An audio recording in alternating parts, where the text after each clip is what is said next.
যেমন করে দাঁড়িয়েছিলেন ঠিক ওইভাবে দাঁড়াও। যখন আমি বলবো রেডি তখন কিন্তু হাত বের করো, ঠিক আছে? যাও যাও। রেডি? হবে না, হবে না, তোমার দ্বারা কিচ্ছু হবে না, কিচ্ছু হবে না। কি করে হবে বাবু? আমরা যে কিছু করেছি বলো। কলকাতা শহরে লেখাপড়া যেন কি করে হবে বল? আর কতদিন অন্ধকারে থাকবে বলতে পারো ফুলকি?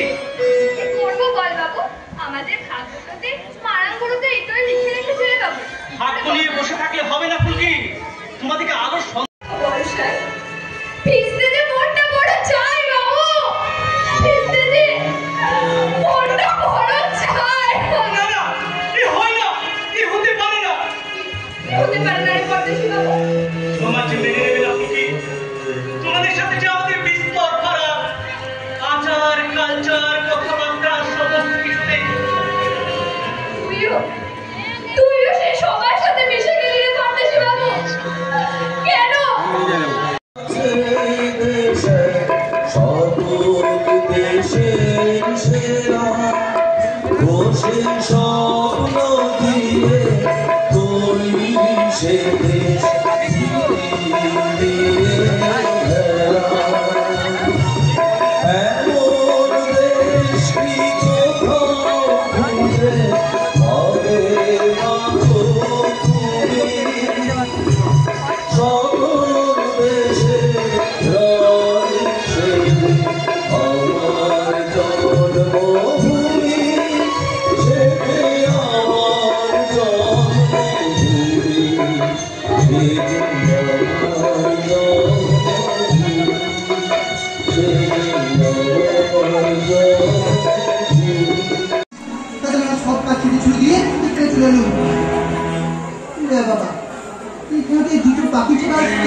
নদী পাড়তে এসে ওই বালির চক্করে বসে আমরা খিলাগড়ের ঘর